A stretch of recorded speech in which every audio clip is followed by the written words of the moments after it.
Hello friends, आज हम partial differentiable equation के हार्मोनिक फंक्शन के थ्योरम नंबर 4 को करेंगे, जो कि 22 में जो जुलाई का जो एग्जामिनेशन है उसके पॉइंट ऑफ व्यू से बहुत इंपॉर्टेंट है, क्योंकि ये 2017 में भी आई थी और सितंबर 2020 में भी आई थी, तो इसलिए अभी भी आ सकती है।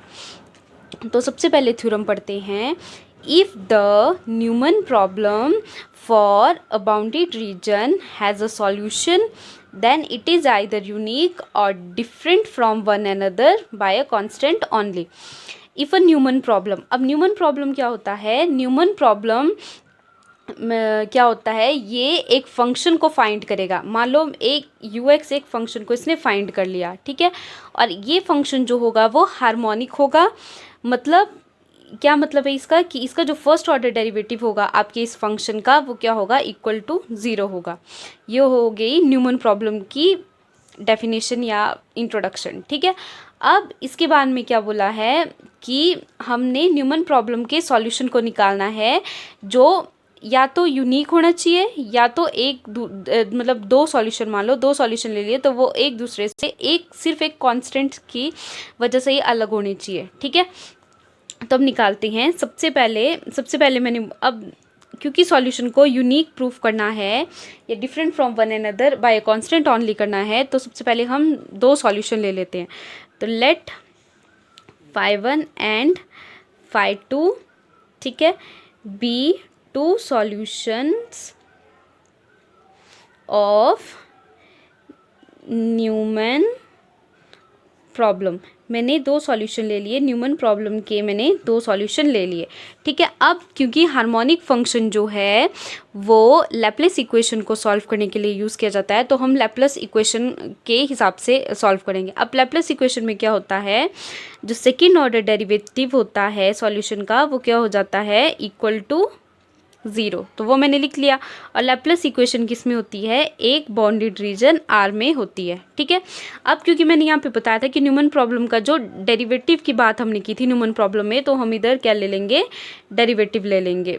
ये जो दोनों मैंने सॉल्यूशंस लिए उनका डेरिवेटिव ले लेंगे, ठीक है। d∅1 upon dn, d∅2 upon dn, दो मैंने सॉल्यूशंस के डेरिवेटिव ले लिए। अब ये जो सॉल्यूशन के डेरिवेटिव है मैंने उसको फंक्शन के इक्वल रख दिया, ठीक है, क्योंकि यहाँ पे हमने एक फाइंड किया था, हमने फाइंड करना था न्यूमन प्रॉब्लम में एक सॉल्यूशन, ठीक है, जो कि हार्मोनिक है। तो मैंने ये डेरिवेटिव्स ले लिए और मैंने उनको दोनों को फंक्शन के इक्वल रख दिया। अब ये फंक्शन किस में है, क्लोज्ड सरफेस C में है, और ये R क्या है, यहाँ पे बाउंडेड रीजन है, ठीक है। अब ये तो हो गई बात फाई की। अब हम लेंगे साई, तो मैंने साई ले लिया, साई को मैंने ले लिया phi1 माइनस phi2। अब मैं क्या करूँगी, इन तीनों का सेकेंड ऑर्डर डेरिवेटिव ले लूँगी। Delta square psi is equal to delta square phi1 minus delta square phi2, ये मैंने इनका सेकेंड ऑर्डर डेरिवेटिव ले लिया। अब क्योंकि ऊपर delta square phi1 is equal to 0 है और delta square phi2 is equal to 0 है, तो वो वैल्यूज़ मैं यहाँ पे पुट कर दूँगी। तो डेल्टा स्क्वायर phi1 क्या आ जाएगा, 0 माइनस डेल्टा स्क्वायर phi2 भी क्या आ जाएगा, 0। इसका मतलब है delta square psi is equal to 0, और ये 0 कहाँ पे है, ऑन R, मतलब बाउंडेड रीजन R पे, बाउंडेड रीजन R पे। अब ये तो हो गई इसकी बात। अब हम लेंगे इसको डेरिवेटिव्स को, तो d psi upon d n is equal to d∅1 upon d n minus d∅2 upon d n. अब d∅1 किसके इक्वल था, f के, और d∅2 भी किसके इक्वल था, f के। तो इनकी जगह मैं क्या लिख दूंगी, f माइनस f। अब दोनों सेम है तो यहाँ पे क्या हो जाएगा, इक्वल टू 0, और ये है कहाँ पे, ऑन C। मतलब आपका d psi upon d n किसके इक्वल आ गया, 0 के। अब ये तो हो गया। अब सबसे पहले करेंगे बात फाई की बात करेंगे।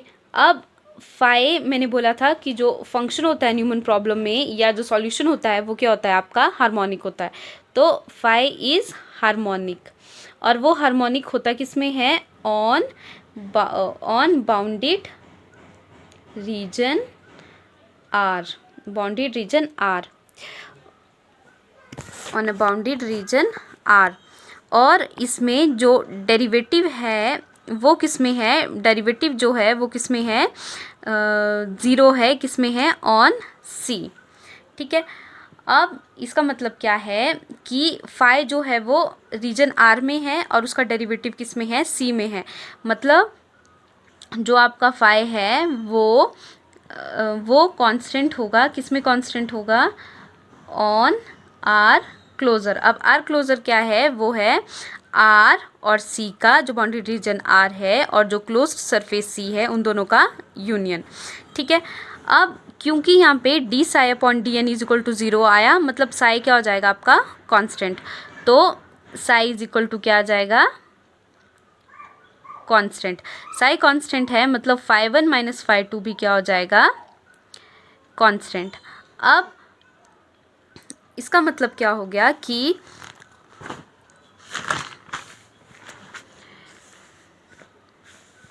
इसका मतलब क्या हो गया, दस देयरफॉर जो सॉल्यूशंस है phi 1 and phi 2 are not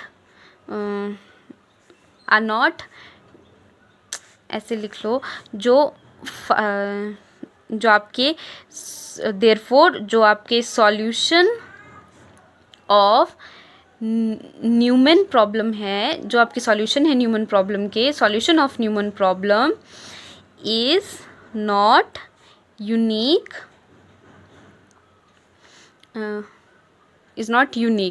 दस इसमें क्या हो जाएगा, जो सॉल्यूशन है, the solution of Neumann problem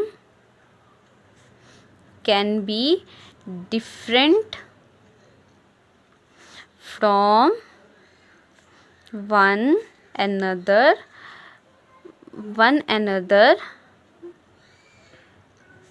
by a constant only। मतलब जो फाई 1 और फाई 2 है वो सॉल्यूशन है न्यूमैन प्रॉब्लम के, पर वो यूनिक नहीं है, मतलब वो दोनों सेम नहीं है, वो क्या है, अलग है, पर किससे, by a constant only, hence proved.